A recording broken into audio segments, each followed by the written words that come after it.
Hello friends, welcome back to the main event. On this day, the 24th of January 2024, it seems like all the news surrounding wrestling is slightly calmed down. There's been no updates on Okada, Finn Balor, The Rock in WWE, apart from his daughter is now GM of NXT, say no more. But I want to talk about the other thing that came out yesterday, about WWE partnering up with Netflix for them to show Raw in 2025, as well as all the other programs.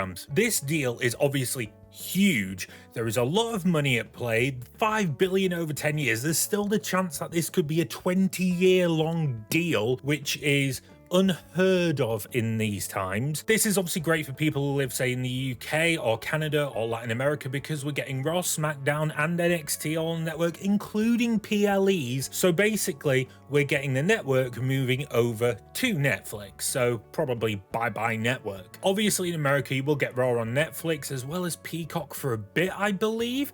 And then you'll get NXT and CW and you'll get SmackDown on the USA Network. Great, until they move everything over to Netflix. Now I've thought of a big down point here. There is a little thing people like to do for social gatherings and such called the watch party. And the watch party is something where we can all come together, we can all go to a pub or a bar or a cafe and just watch wrestling. It's a great thing to do. You can watch UFC fights, you can watch boxing matches. Come 2025, especially in the UK, can't do that no more, can we? If you did not know, you are not legally allowed to commercially stream Netflix. You can watch it in the basis of your own home, but you cannot show it to people who aren't paying for the privilege. For instance, if you go on a Discord call, for anybody who doesn't know what Discord is, gamers use it,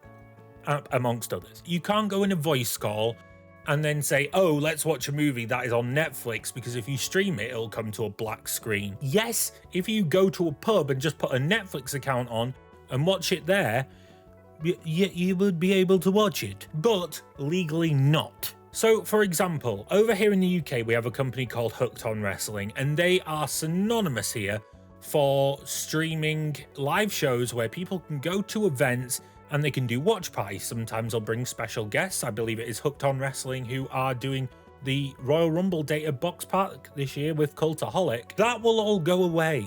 They will not legally be allowed to do it, and I cannot see WWE forcing any change in this. And what this really comes down to, especially in my mind, is money. The reason you cannot stream Netflix to other people commercially is because Netflix need the dollar.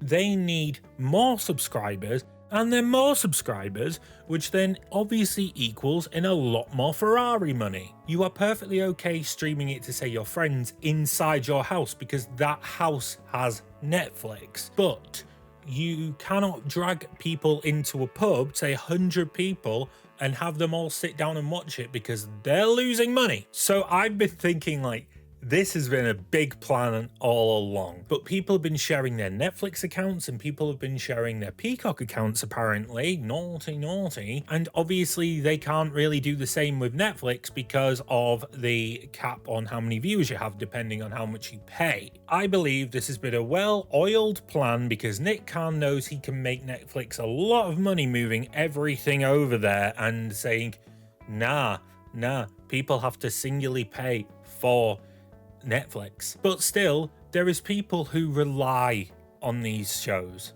People go to pubs to watch football games.